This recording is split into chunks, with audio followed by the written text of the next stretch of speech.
It's Javi 14 at the bottom, and you know, you got to wonder what Javi 14 has in store here for his Chinese counterpart. I'm speechless. Like, I just can't believe what we just saw. And there you go, a little kiss, kiss, kiss there from Javi 14 to open things up. What an exciting player. Yeah, I mean, you talk about confidence in athletes, and when they're playing their best, they're playing their best. And right now, Javi 14 is unstoppable.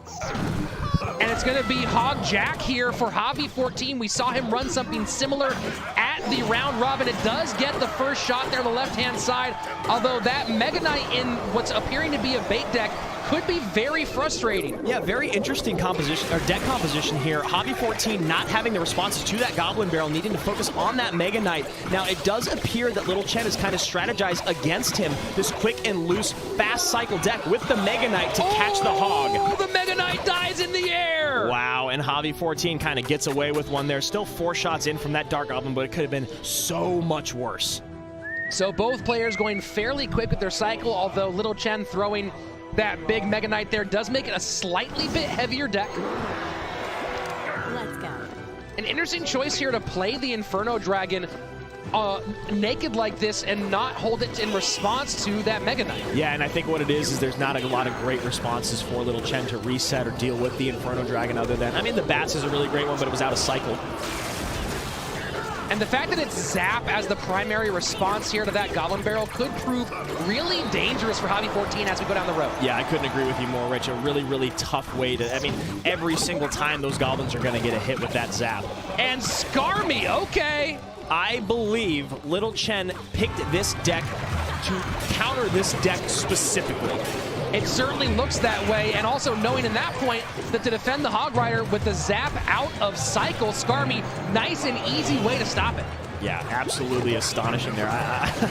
You talk about deck composition being a smaller factor in 2v2. Right here in 1v1, you can see how detrimental it can be when your opponent has your number. That is not saying that Javi 14 is out of this, but he's got an uphill battle right now.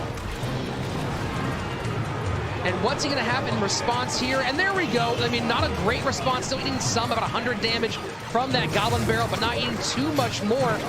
And that Inferno Dragon will get a little sizzle on the tower, but that Dark Goblin coming in and cleaning it up very quickly. And a Royal Giant, Royal Giant Mega Knight. That is what we're seeing, and it makes no sense. Royal Giant Mega Knight Goblin Barrel, and this should be game number 1 fairly soon here. Yeah, I mean, wow. Wow, Little Chen, you know, you're talking about a bit of a tilt, and what a great way to come back from being tilted than having an excellent matchup against your opponent. Is it possible Little Chen might be the best player in the world at playing angry? I mean, Rich, this is just straight up decksmanship, man. It really is. That's a word that I coined earlier. And now we're getting applause from the room who understands the greatness of what they're seeing right now. And we got people on their feet as well, up in the back of the stands. They're on their feet. This is it. 1v1, game number 2, 1 in favor of Little Chen. Both players taking their time. A little log cycle here from Little Chen. I'm blown away by that deck, man. That was incredible. It was crazy. Incredible. Skarmy new meta. Just the ultimate Zap bait. Fireball, just never had the elixir for it. And now, maybe beatdown coming from both. Yep, there's a Lava Hound. So Lava Hound from Javi, and it's a Giant from Little Chen. An aggressive Giant at the river, met by the Inferno Dragon. An interesting thing, now, that Inferno Dragon is going to be very healthy walking down that right-hand lane, flying down the right-hand lane, I should say. And he's going to have to come up with a response. And you see kind of Little Chen put his hands up in the air, maybe a little frustrated. Yeah, Electro Dragon going the same lane as the Lava Hound.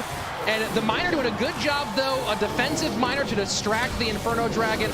A Fireball now. So here we are, a nice opening from Javi 14. Yeah, a really, really nice Fireball. An interesting Fireball there. I think he actually purposely threw it behind it and pushed the E-Drag towards the Lava Hound, hoping those pups would pop around it. And I think Little Chen recognized that, which is why the Mega Minion came down immediately. Solid pull here for Javi14 with the Tombstone all the way in, so that Giant not going to get anywhere near that tower. We are just passing the midway point, and now it's the bar barrel to tank. Oh, and that fireball is it's not a good play, my friend. That miner's tanking for it, and that miner on the ground is just going to get eaten up. Really, really well played there by Javi14, and a couple kisses coming Little Chen's way. Two players with tons of attitude. We are about to enter double elixir time, and it is Lava Miner against Giant Miner, and no poison. I love this, man. This is absolutely unbelievable, and I love the BMing going back and forth. So much passion, so wonderful to watch. And choosing to play the Tombstone on that side, maybe hoping for a little extra help from Skeletons to distract that Prince, but that Prince is going to escape here. A nice reset, a defensive miner now from Javi14. Yeah, you saw that pre-log coming in to clean up those Skeletons. Javi14 playing excellent defense. Now a huge push in both lanes. That Lava Pump on the left-hand side, excuse me, is going to bring that tower probably within spell range. Okay, maybe not, because he had to allocate a fireball. Wow, Javi14 is not relenting. He is not taking his foot off the gas. And now Miner in the back again, nothing to pick it up. One swing, two swing, three swings. That Miner going to town on the left-hand side. It's in fireball range now. Absolutely, Javi14 is going to win game number 2. And he knows it. What an incredible play. Game number 3, and a pivotal one at that. We just saw Javi14 do some great work with Miner. As we said before, ran Miner 37% of the time in the Latin American regular season. Log bait, it appears anytime you see a Goblin Barrel, that's what you got to think. However, we've seen a lot of crazy stuff here today.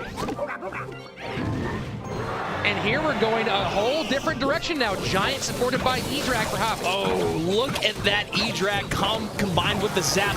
Also, that hit getting on the Dark Goblin. Wow. Wow, really actually nice play by Little Chen there, stopping the E-Drag from killing the Dark Goblin. Little Chen here maybe running back the same deck from game number 1.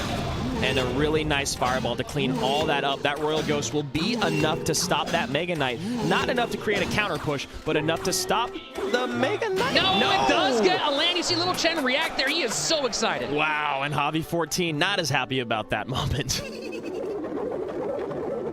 You gotta wonder again, and now we're seeing, so it's Giant Triple Spell. Absolutely, one of the most popular archetypes in the game. Giant Triple Spell, so powerful, and now that Javi14 sees every weapon that Little Chen has, essentially, knowing this is probably that same deck from earlier on, this Giant Triple Spell deck matches up much better.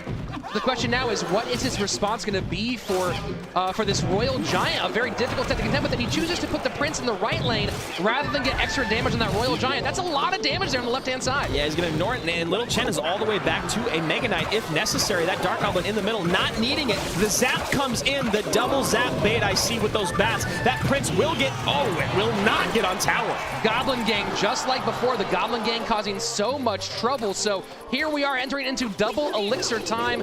This fast, weird composition from Little Chen, and you have the more traditional style with the new Electro Dragon mixing here for Javi14. You know, it's fascinating to watch this because you should think that Javi14 has all the answers for Little Chen in this weak deck, this bait deck. He's got 3 spells, so really it's about being able to create that one big push that he really, really needs. Well, I mean, that first Mega Knight jump kind of created one of the biggest differences of this entire game.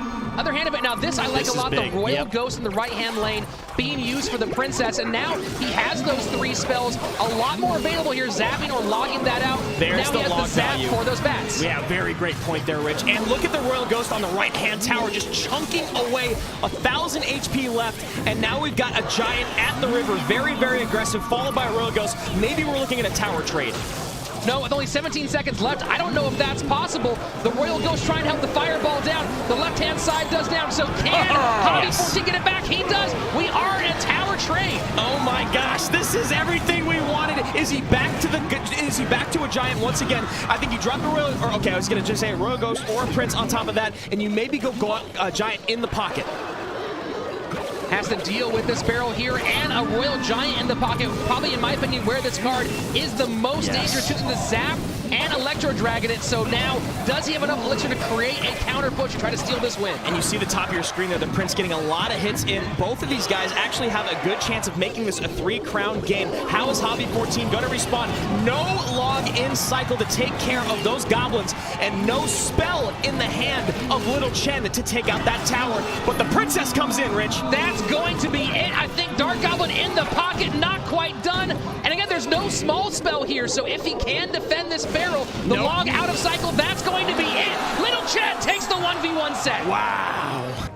And so now we're in a crazy situation where it's AUK, the CRL China regular season MVP, up against Kiki, who a lot of people would say is not the #1, or not even the #2 1v1 player for his squad. And an odd play there, the battle ram at the river. Usually you want to start it a little bit farther back to see how your opponent responds. However, maybe baiting out a quick response from AUK here, now getting that P.E.K.K.A. on the field and getting a decent amount of decent amount of value from that P.E.K.K.A. And the archers supporting that P.E.K.K.A. there for a moment. Flying Machine will finish the P.E.K.K.A. off, it looks like, or at least in conjunction with the Princess Tower, so no damage from the P.E.K.K.A.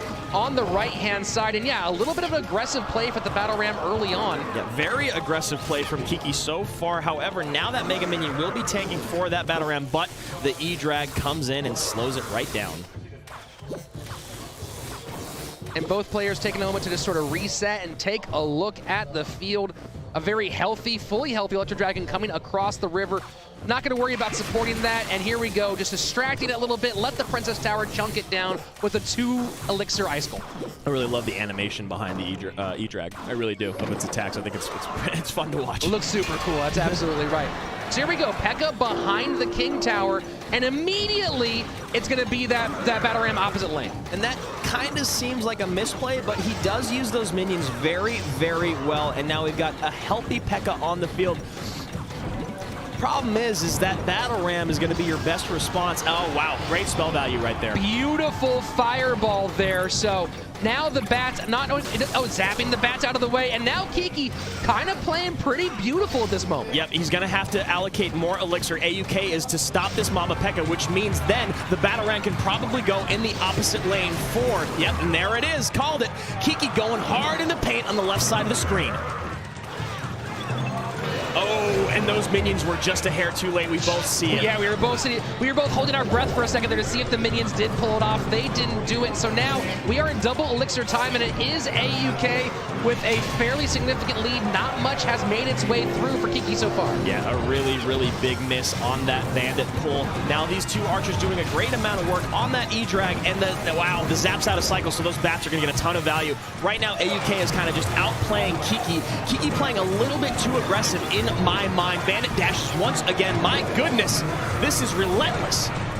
And now you have 3 Barbarians who will get on tower. Fireball doesn't even stop them all. The Flying Machine does get a lock down to 371 here. It looks like we're just going to be spell cycled out most likely, unless the Bandit does get a charge to finish things off, and that will be it. AUK takes game number 1. Game number 2, AUK top of your screen. Kiki for Vivo keyed at the bottom. Both players just taking their time, waiting to get to 10, and still nothing coming out quite yet. Yes, and I like that. He's probably playing a beat down. Oh, no. Okay, good. Just calm down. Calm it down. Play smart. The mini P.E.K.K.A. taking care of the Bandit, but will get eaten alive by those minions. Having to respond to those minions, knowing, and that one still getting hit. Just kind of a misplay on that Mega Minion. You're able to pull all 3 of them. Why not pull all 3 of them and not allow that one to get a hit?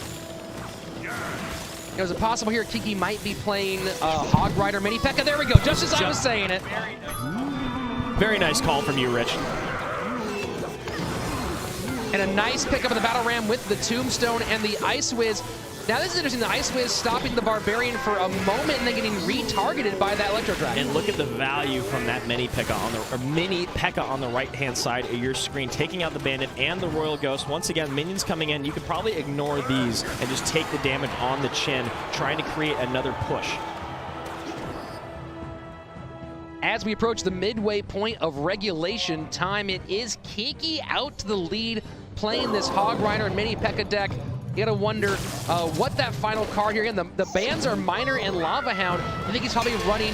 Oh boy. I was just gonna say, I guarantee you Pekka's gonna come down and meet that Hog Rider, and it did. Hog Rider still gets a swing in, but that's a very, very healthy Pekka. Gotta imagine gonna be a Tombstone coming out and a support maybe with the Mega Minion, so you don't have to worry about, oh no, he's gotta respond to something on the ground now. The question is, does Kiki have Tornado in this mix as well? A lot of the cards, the big combination of Ice Wiz, Nado, Tombstone. And that Pekka should be taken down by these two towers. You know, I really like the patience of Kiki in that moment, not overspending and trying to get a little extra damage on that, knowing that that Pekka was not going to make it to tower. You know, I couldn't agree with you more, and it makes me wonder if he played a little more patiently in game number 1. A very nice Nado Fireball. Wow, that Nado Fireball was key. And that Royal Ghost, though, sneaking past the Ice Wizard. Ice Wizard focused on the mini Pekka, not what he wanted. You want to keep your Ice Wizard alive. Such a great defensive card. And that Bandit's getting on the tower. Oh, wow. The Ice Wiz does get a little defense down. The Bandit and the Royal Ghost do get on tower, although still Kiki barely holding on to this lead as we get closer to sudden death. That could have been so much worse. Even one Pekka swing or a Bandit dash would have been a detrimental moment in this game. However, Kiki playing smart and patient, what he needed to do. And so this time now opting to play Tombstone inside to avoid the charge from that Bandit. Mini Pekka now picking up the Bandit and the extra Barbarian, and we'll also get to that Royal Ghost. So again, the Mini Pekka being the hero so far for Kiki in the second game. Absolutely, and you got to think another Fireball is going to come in. Yep, just like that. Now what? Tombstone coming down to catch the Battle Ram.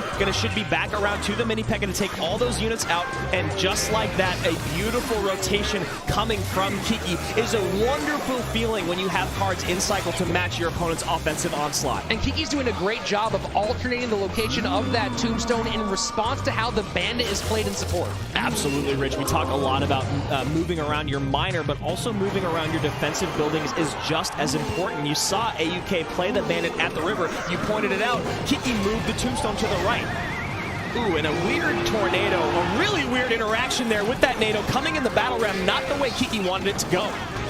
Yeah, I think he was trying to get that Hog Rider by, and then maybe had a moment of where he freaked out a little bit there and played the Tornado, and the two didn't go together because it kept that Pekka with the Hog Rider. And now you're this is a very tough place to be in. A very nice Fireball. Got to get the Tornado back out. There it is. Now what is going to catch that Bandit? That's the best question.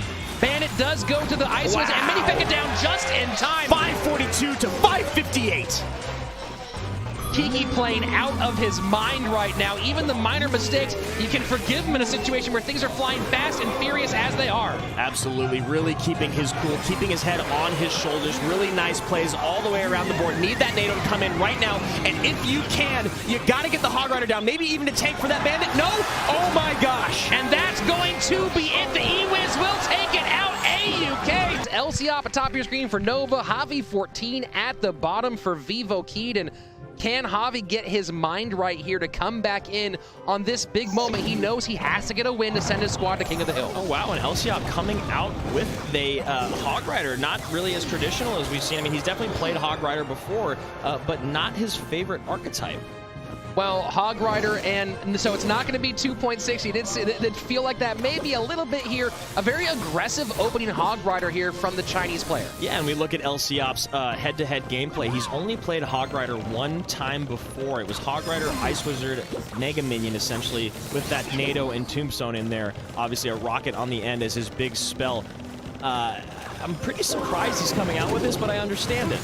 Well, there's the Ice Wizard, and so you're seeing at least some of those pieces are here. Interesting Miner in the back for Javi, playing that Miner defensively. That's trying to cycle himself back to his Prince and make the defense happen. This is a very interesting push. I wish I could look into the mind of Javi 14 and how he created this push, because you saw Miner in the back, Prince up front, Giant at the river. He had a plan.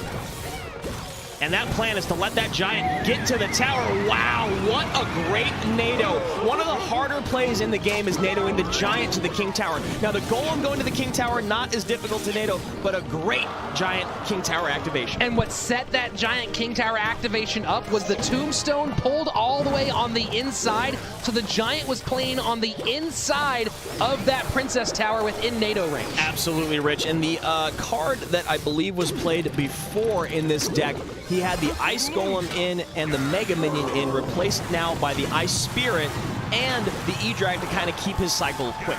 You see Javi playing that Miner just one tile high there, missing an extra shot, so you gotta wonder now if Javi, after that NATO activating the King Tower, is playing a little bit reckless now. Yeah, that is very, very true, and only 1,300 HP on his bottom left-hand tower. This is the set the World Finals is lying on right now. Fireball does take care of a lot of that stuff to deal with these, and the Zap maybe a little bit of an overspend there on those skeletons? Yeah, maybe, Rich, maybe. And so this time, Miner on the inside to help with that Ice Spirit. And the NATO actually pulls the Giant over to the other tower, but with these Ice Wizards, that Giant not going to get a single shot. Yeah, and Javi 14, once again, not really having the answers he needs. That E-Drag coming in, he can completely ignore that Hog Rider, not going to do enough to take that tower down. And really, this is the moment for Javi to create a big push to try and take this game. Could Ice Wiz NATO Tombstone be the combination that wins World Finals in the first season of CRL? It has been so dominant this fall. Could it dominate one more time in the most important moment of the year? You know, Rich, it is really, really looking like it. It is so hard to break through that combination. I mean, LCOP here just playing out of his mind. And that Hog Rider is going to get 2 swings in. Huge moments. Now we are in sudden death overtime, so these next few moments are going to really decide everything here. Tornado and a lot of fireball value.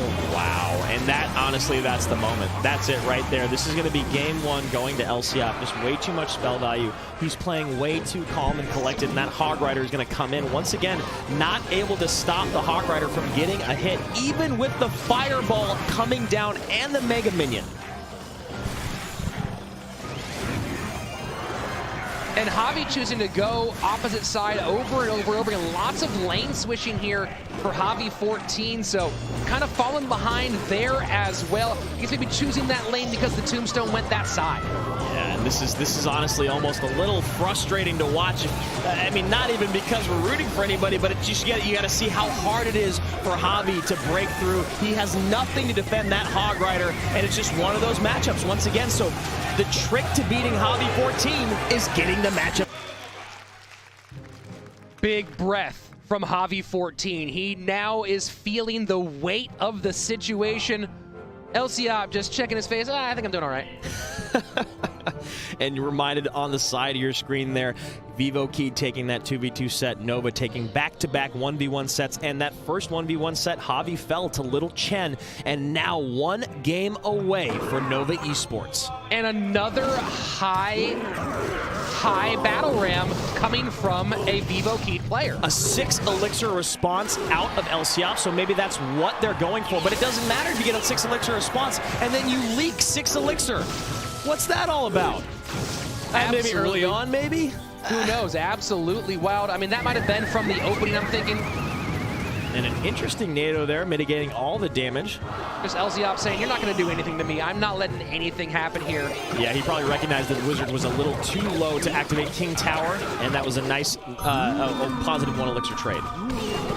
So here we are, a spam variation coming now from Javi 14 with the Dark Goblin and the Goblin Gang, and now again we're seeing NATO and Tombstone. Do we expect an Ice Wizard here as well, or the Baby Dragon and Electro Dragon sufficient with this combination? That's actually a very, very good question. It could be sort of double Dragon, Royal Giant deck. It could be Golem with this combination. We've definitely seen Golem decks with these cards. Fireball coming in. And Javi playing fast and loose right now, trying to get that Dark Goblin on tower. Not going to work. So here he follows up with the Goblin Gang. Maybe, no, I'm not going to say it. I'm not going to say it. Okay, now with the Tombstone out of cycle, this is where Javi needs to create a big push. There's no building to respond to the Battle Ram. However, that E-Drag is so brutal in stopping any card with the charge, whether it be the Bandit, whether it be the Dark Prince, or the regular Prince, or obviously the Battle Ram. And there is the Royal Giants. And there you go, Royal Giant immediately ramming in the opposite lane. And now the P.E.K.K.A. is down, so a little bit of P.E.K.K.A. E-Wiz bridge spam with some Goblin variants inside. And now this is a very interesting matchup because obviously the P.E.K.K.A. is going to make quick work of that Royal Giant. does get the log in on the Dark Goblin. Now he needs to support this P.E.K.K.A. He's been leaking a decent amount of elixir, but it is even with LCOP. I think that log might have been a bit of an overspend there. That Royal Giant was going down anyway. Maybe he was trying to get an extra shot, but now it looks like Javi14 starting to take control of the action. Yep, and now this battle ram is going to be caught by that E-Drag, but it should create a lane for this Royal Ghost. And the E-Wiz not going to do enough to stop all the shots from the Lumberjack. Wow, and all those units just went down immediately on the right-hand side of the screen. It looked like we might have a huge amount of damage coming for Javi14. And he gives out the thanks because he gets the Royal Ghost in the left-hand lane, but picked up quickly by the Lumberjack. We are now in sudden death overtime. Javi14 cannot lose a tower, or that is it for Vivo Key. This is it. This is the biggest game of the day. LCOP just moments away from maybe securing the very first CRL World Finals for Nova Esports. Royal Giant in the back going to be easily met by this P.E.K.K.A. Although you might see potentially the E-Drag going to support that Royal Giant and get in the P.E.K.K.A.'s way a little bit. You know what has to happen here, Rich? That Royal Ghost has to be the it factor for Javi14. There's no way he's breaking through with the Battle Ram, with the Tombstone, with the E-Drag. He has got to figure out a way to get that Royal Ghost to do his dirty work. And there we go. The Battle Ram does get connect. Royal Ghost take it to the top. Oh my gosh, that's tower down. Oh my gosh. 1v1 Game 3.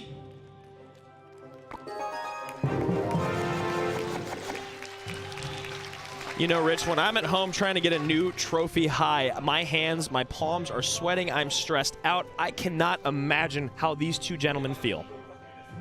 Yeah, I'm pretty sure they can't feel their hands at this point. Shout out to our buddy Frost on 100 Thieves. So here we go, 2 tombstones on the board, and Hog again from LCOP. Now the big question here is, does Javi14 have the answers? He does have the tombstone, which is already a much better start than earlier on. And there you go, Javi going to the miner. And you know, and there we see it, the tombstone, you knew that was going to be in the deck as soon as you saw the Ice Wiz and the tombstone. So the miner gonna be in trouble here a little bit. The question is Javi also running a NATO somewhere? Yeah, very, very interesting. 2 swings in from that shovel on the miner, right-hand side of your screen. Left-hand side definitely also took a little bit of damage from LCOP's tower took a little bit of damage. And I'm assuming that we do not have a tornado here for Javi at this point. Yeah, most likely not, but I'm very curious to see what his last couple cards are. The Ice Wiz just slowing down the Inferno Dragon enough to survive, and it's Lava Miner. Yep, there it is.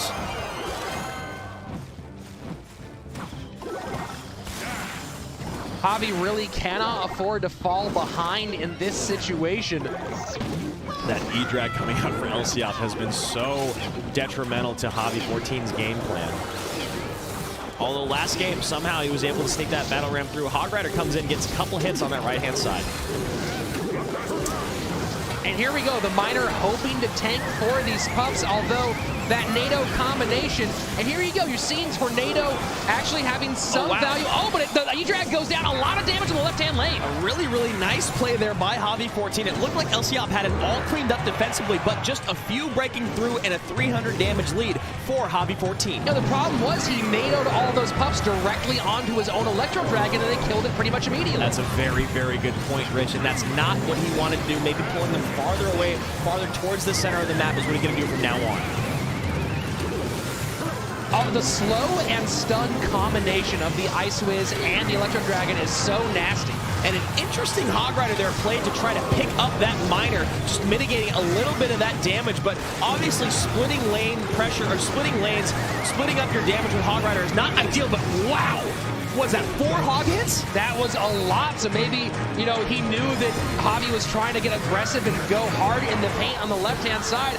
And now at 775, LCOP is in great position here trying to take that left-hand tower. Yeah, I was going to say, that Hog Rider's got to come down. I'm surprised at the fireball there from LCOP, a bit aggressive. That Hog not getting a hit in, but the E-Drag does get a hit.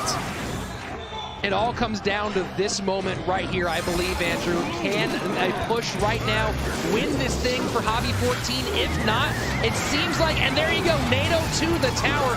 It really feels like LCA is just moments away from closing this thing out and winning the championship Is for Nova Esports. 400 HP away, Rich, to be precise, and that fireball coming in is huge.